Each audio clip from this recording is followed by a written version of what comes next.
ओम शांति। यज्ञ माता जगदम्बा सरस्वती। जीवन का फैसला हो गया।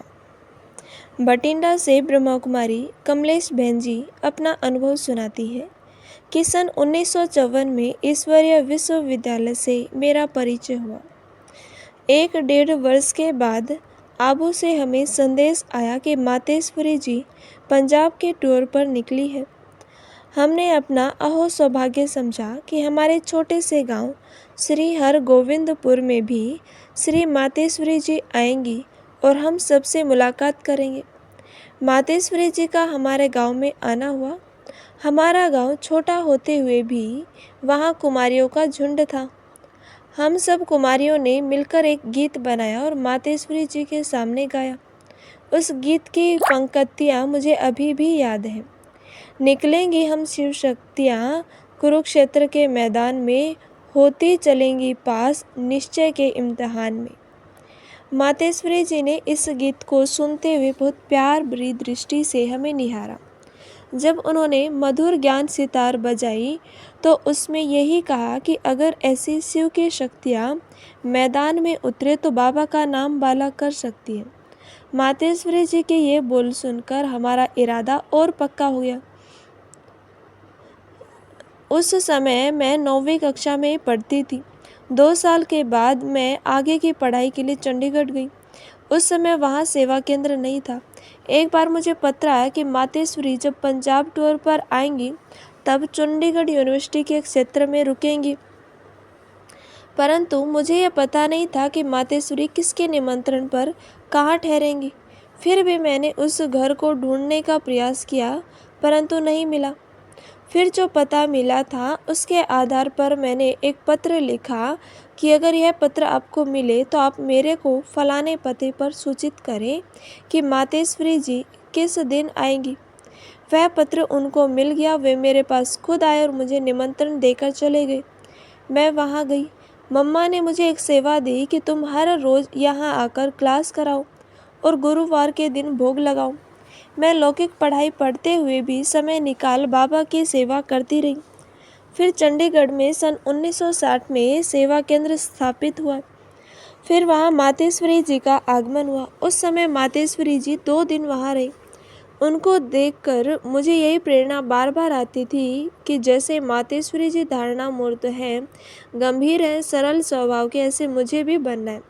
जब मातेश्वरी जी सामने बैठी होती थी तो ऐसा लगता था कि जैसे शेरनी शक्ति बैठी है और हमको ऐसा बनने के लिए इशारा कर रही है।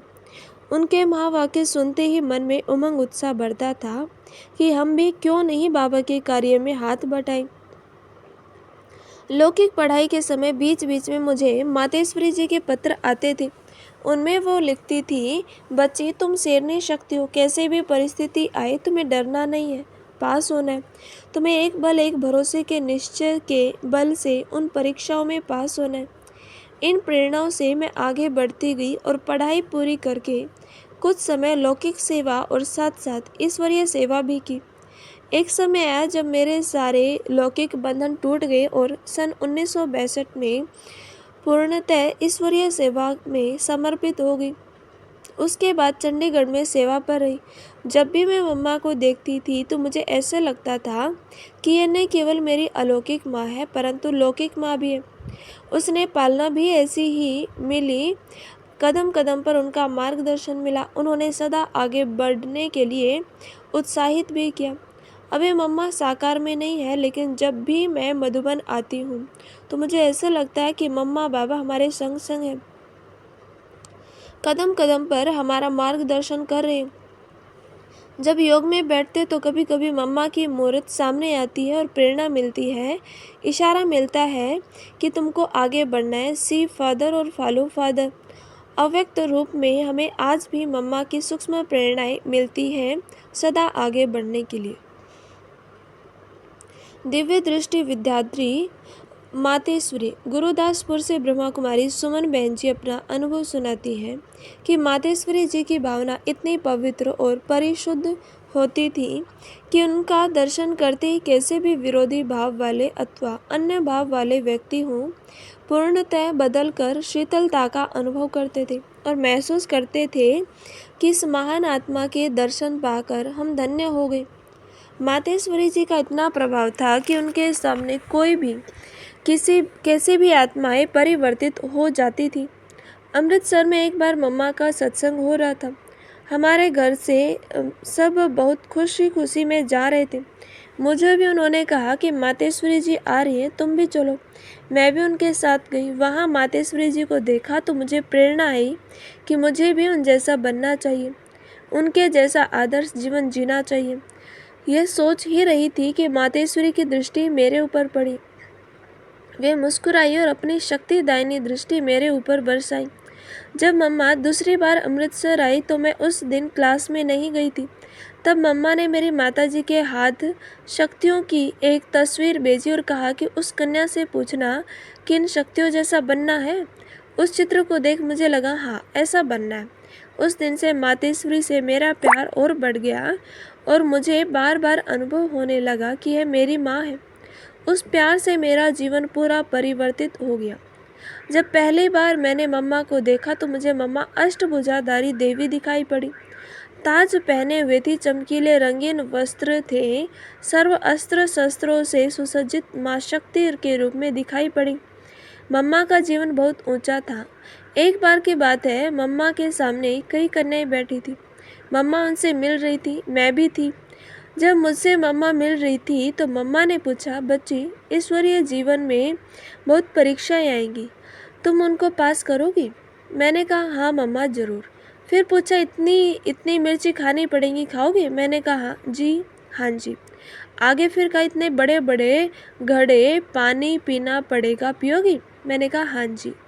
पुनः पूछा, इस संसार में चलना है तो बहुत सी परीक्षाएं देनी पड़ेंगी, देंगी? मैंने कहा हाँ मम्मा, ज़रूर दूंगी। इस प्रकार चलते चलते हमारे पास कोई परीक्षा आती भी है तो हमें मम्मा से किया हुआ हमारा वायदा याद आता है। इससे मन में और ताकत आती है और हमें उस परीक्षा में पास होने का साहस आ जाता है। भव भय हरनी शक्ति माँ। करनाल की ब्रह्मा कुमारी कमला बहन अपना अनुभव ऐसे सुनाती हैं कि मम्मा के अंदर निर्भयता का संस्कार बहुत प्रबल था। वे सत्य ज्ञान को इतना निर्भयता से सिद्ध करती थी कि सुनने वाला कितना भी पढ़ा लिखा तर्क वितर्कवादी हो, वह झुक जाता था। एक बार की बात है कि करनाल में मम्मा के निमित्त एक सार्वजनिक सभा का आयोजन किया गया था। मम्मा उस समय कर्म सिद्धांत के बारे में भाषण कर रही थी। वहाँ का नगर पालिका अध्यक्ष कुछ लोगों के साथ विरोध प्रकट करने के लिए आया। मम्मा ओजस्वी भाषण उस भरी सभा में सुना रही थी।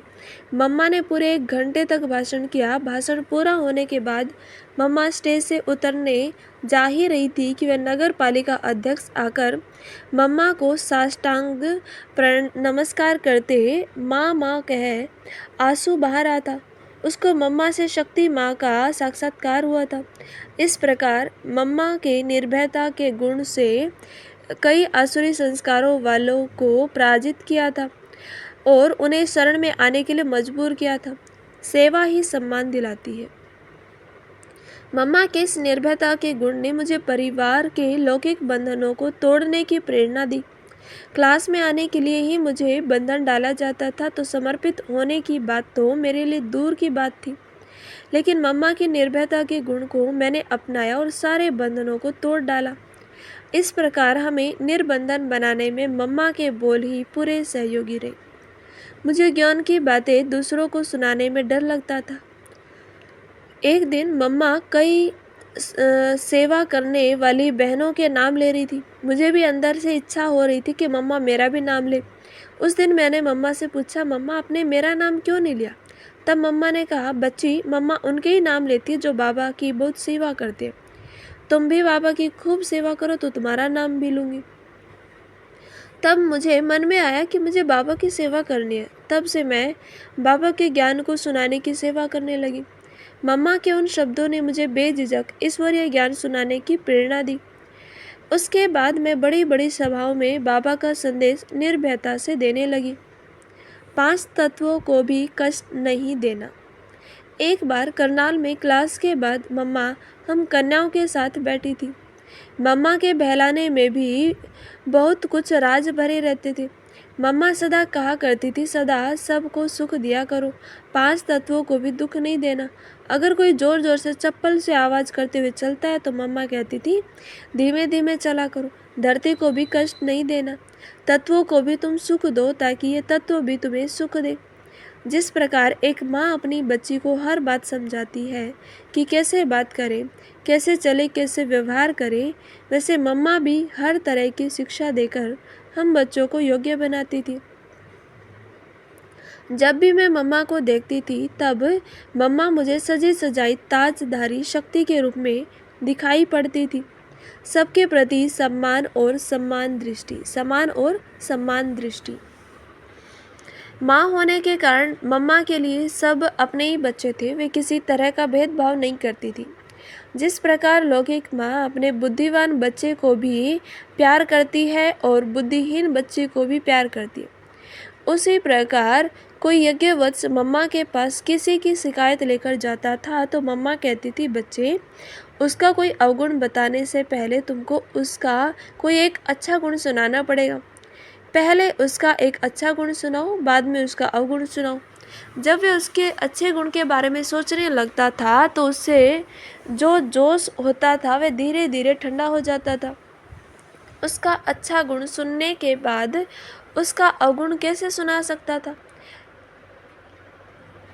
इस प्रकार मम्मा प्यार से दोनों बच्चों का झगड़ा स्नेह में परिवर्तन कर देती थी और अपने दोनों बच्चों के प्रति एक समान दृष्टि रखती थी। दिव्य रूप दिखाने वाली देवी माँ। कैथल की ब्रह्मा कुमारी पुष्पा बहन जी बताती हैं कि इतनी सारी जिम्मेवारियां होते हुए भी मम्मा शांत और गंभीर रहती थी। गंभीरता ऐसी कि उनका भेद कोई पा नहीं सकता, अर्थात उनके अंदर क्या है यह जान नहीं सकता। आम आदमी जो होते हैं उनके अंदर में जो भी होता है उसको वह 10 आदमियों को सुनाकर अपने को हल्का कर लेता, लेकिन मम्मा से पूछने की किसी को हिम्मत नहीं होती थी कि मम्मा आपके मन में क्या है। इतनी वह सागर की तरह गंभीर रहती थी। इसका अर्थ यह नहीं कि मम्मा हर्षित मुख नहीं थी। मम्मा हंसती थी लेकिन शालीनता के साथ। जब मैंने पहली बार करनाल में मम्मा को देखा तब उनको मैंने जगत माँ के रूप में देखा। मम्मा महीना भर करनाल में रही। मम्मा बड़े बड़े बुजुर्गों को भी बच्चों की तरह पालना देती थी। मम्मा की दृष्टि उन पर पड़ते ही वे माँ मम्मा कहकर उनका लाड दुलार पाने के इंतजार में रहते थे। मम्मा अपनी दृष्टि से निहाल कर देती थी और वे मम्मा का दर्शन पाकर प्रेम के आंसू बहाते थे। भक्तों की भी ममतामयी माँ एक बार मम्मा करनाल में आने वाली थी। उनके स्वागत के लिए कई भाई बहनें स्टेशन पर गए थे। उनमें बुजुर्ग भी थे, प्रौढ़ तथा वयस्क भी थे। वहाँ कुछ लोगों ने पूछा कि यह कौन है? किसी ने कहा यह हमारी माँ है। लोगों को आश्चर्य हुआ कि यह तो उम्र में छोटी लगती है, और जो बूढ़े बूढ़े वो भी कहते हैं कि हमारी माँ है। फिर मम्मा वापस आबू आ रही थी तो स्टेशन पर सबको दृष्टि दे रही थी। उतने में स्टेशन मास्टर ने आकर पूछा कि यह कौन है। उसको कहा गया ये हमारी माँ है। उसने भी आश्चर्यचकित होकर मम्मा को देखा और मम्मा ने भी उसको देखा। मम्मा की दृष्टि पड़ती वह मम्मा के चरणों में गिर पड़ा और वह माँ माँ कहने लगा। इस प्रकार अनेक भक्तों को भी आभास होता था कि मम्मा एक देवी शक्ति है, देवी माँ है। मैं बहुत बांधेली थी। एक बार मैं छिपकर मम्मा से मिलने गई। मैंने मम्मा से कहा, मम्मा मेरे बहुत कड़े बंधन है, क्या करूं? तब मम्मा ने कहा, ईश्वरीय सेवा एक ऐसा मधुर और श्रेष्ठ बंधन है जो सर्वस्थूल बंधनों को काट कर फेंक देता है। इस प्रकार मम्मा ने मेरी ईश्वरीय सेवा में रुचि बढ़ाई और सर्व बंधनों से मुक्त कर ईश्वरीय सेवा के लिए समर्पित होने का भाग्य भी बनाया। सदा बाबा की तरफ ही इशारा। एक बार मैंने मम्मा से कहा, मम्मा मैं आपके ऊपर बलि चढ़ती हूँ। मम्मा ने कहा, मेरे पर नहीं, शिव बाबा पर बलि चढ़ो। मैंने कहा, बाबा तो सामने है नहीं, सामने तो आप है, इसलिए आप पर बलि चढ़ती है। मम्मा ने कहा, देखो बच्ची, बलि चढ़ना आसान नहीं, सारे लोग देख रहे हैं, दुनिया भी देख रही है। मैंने कहा, मम्मा मैं तो पहले ही आप पर बलि चढ़ी हुई हूँ। मम्मा ने कहा, बलि पूरा चढ़ना पड़ेगा। मैंने कहा, हाँ मम्मा। उसी समय मम्मा ने मेरे सिर पर हाथ रखा और कहा, तुम अभी शिव पर बलि चढ़ गई हो। मम्मा ने बलि अपने ऊपर नहीं चढ़ने दिया, कहा, तुम शिव पर बलि चढ़ो। इस तरह मम्मा हमेशा एक बाबा की तरफ ही इशारा करती थी और कहती थी कि उसी एक का अनुसरण करो और उसी को याद करो। बाबा के प्रति और यज्ञ के प्रति अटूट स्नेह। बाबा की हर बात पर मम्मा सदा हाँ जी करके चलती थी। मम्मा ने साकार बाबा में सदा निराकार बाबा को देखा। उनकी किसी भी बात को कभी हल्के रूप से न देखा न लिया। सदा ऑलमाइटी की आज्ञा समझ कर चली और दूसरों को भी यही सिखाती रही। मम्मा के प्रति बाबा का दृष्टिकोण। बाबा मम्मा को बेटी के रूप में देखते थे तो माँ के रूप में भी देखते थे। बाबा ने उनको हमेशा यज्ञ माता का ही सम्मान दिया। कभी बाबा मम्मा कहते थे, मम्मा आप तो यज्ञ माता हैं, जगत माता है, बच्चों को याद प्यार दो। तो मम्मा बाबा के कहने अनुसार याद प्यार देती थी। इस प्रकार बाबा भी मम्मा को बहुत इज्जत देते थे और वैसे व्यवहार भी करते थे। इस प्रकार बाबा मम्मा को बेटी के रूप से आज्ञा भी करते थे और यज्ञ माता के रूप से अथाह सम्मान भी देते थे। सजा से कोई सुधरता नहीं।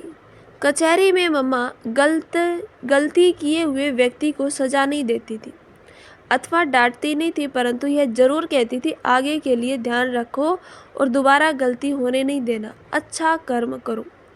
मम्मा यहाँ तक कोशिश करती थी कि इनकी बात यहाँ तक ही रह जाए और बाबा तक भी न जाए। यह क्या, सब देवियाँ यही आ रही हैं। सन 1965 की बात है। हमारे घर के ऊपर ही आश्रम था। मैं उस समय ज्ञान में तो नहीं थी, लेकिन बहनों को देखकर खुशी होती थी। एक दिन एक बहन किसी से कह रही थी कि हमारे यहाँ मम्मा आने वाली है। वह कभी कहती जगदम्बा आने वाली है, कभी कहती कि वैष्णो माता आने वाली है। मैं सोच में पड़ गई कि क्या ये सब देवियाँ यही आएंगी। अंबाला सिटी की ब्रह्मा कुमारी सरोज बहन जी अपना अनुभव सुनाते हुए आगे कहती है कि मम्मा की कार सेवा केंद्र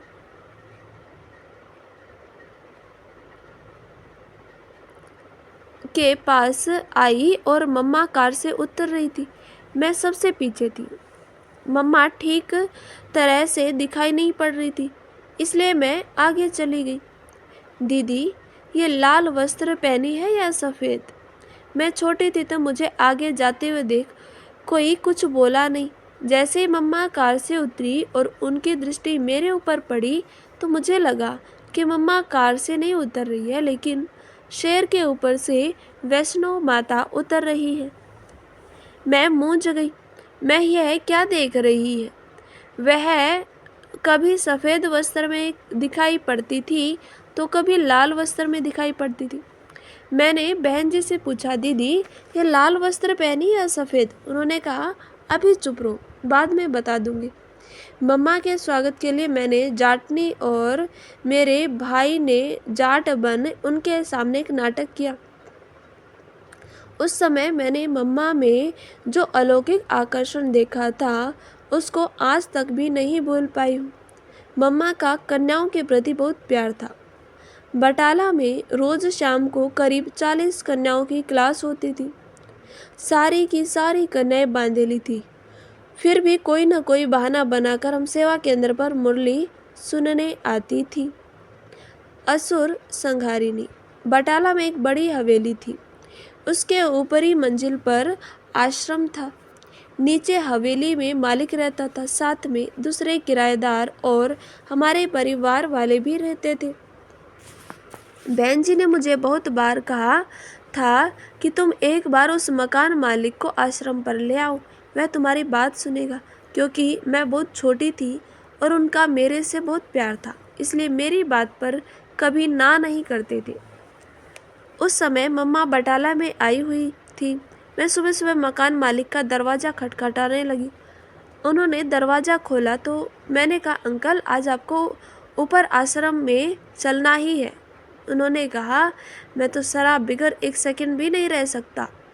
ऐसी स्थिति में तुम मुझे उन देवियों के पास जाने के लिए बोल रही हो? यह नहीं हो सकता। मैं भी बहुत हट्टी थी, वहीं बैठ गई। मैंने कहा, जब तक आप नहीं चलोगे मैं यहाँ से नहीं हटूंगी। आज आप स्नान करके आओ, मुझे आपको लेकर जाना ही है। स्नान करके बाहर आते ही मैंने उनके दोनों हाथ पकड़ लिए, बोतल छूने तक नहीं दी और कहा कि अभी आपको चलना ही है। वे मजबूर होकर मेरे साथ चल पड़े। उस समय वहाँ मम्मा की क्लास चल रही थी। जैसे ही हम दरवाजे के पास पहुँचे और अंदर का दृश्य देखा तो उनके मुंह से निकला, यह तो वैष्णो माता का दरबार है। ऐसे कहते मेरा हाथ छोड़कर अपने आप अंदर चले गए।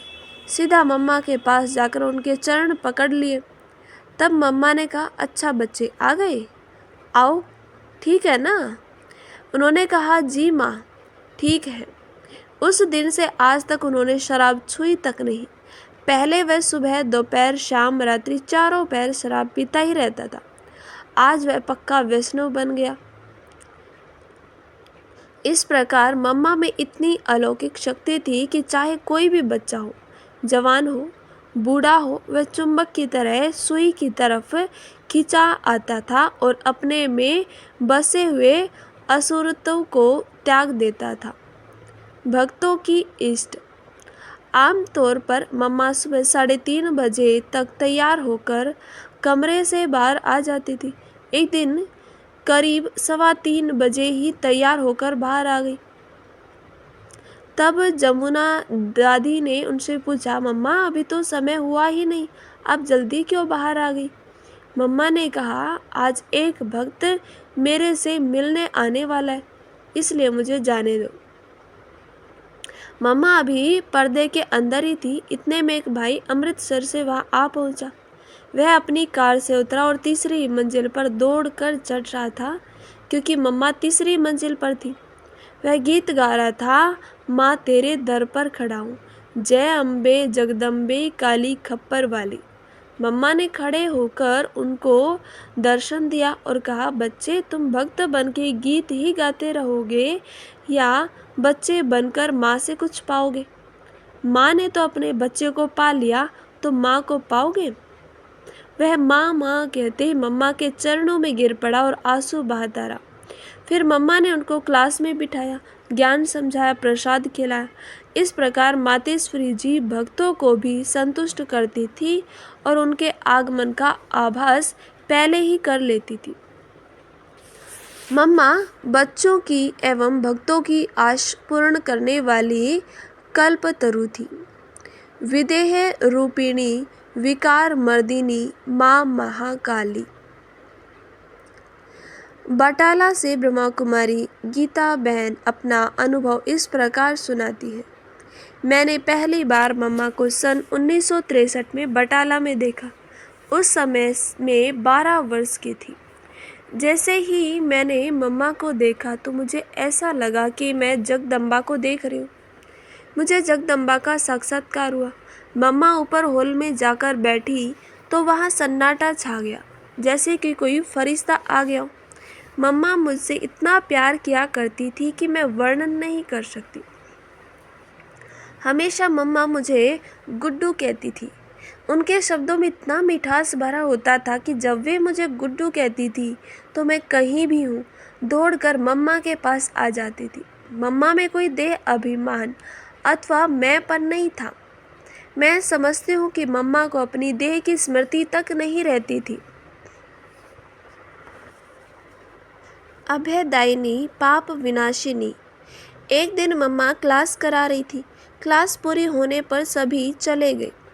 एक माता नहीं गई, वह बांधेली थी। मम्मा से उसने कहा, मम्मा मैं घर नहीं जाऊंगी, मेरा पति बहुत तंग करता है। तब मम्मा ने कहा, कुछ नहीं होगा, तुम जाओ घर, वह तुमको कुछ नहीं कहेगा। वो माता जब घर गई तो उसके पति ने कहा, मैं तुम्हारे आश्रम पर आया था लेकिन ऊपर सीढ़ी नहीं चढ़ सका, मुझे लगा वहाँ कोई बड़ी हस्ती आई हुई है। तब उस माता ने कहा, हमारी मातेश्वरी जी आई हुई है। उसके पति ने खुद ही पूछा कि क्या मैं उनका दर्शन कर सकता हूँ। वह माता अपने पति को मातेश्वरी जी के पास ले आई।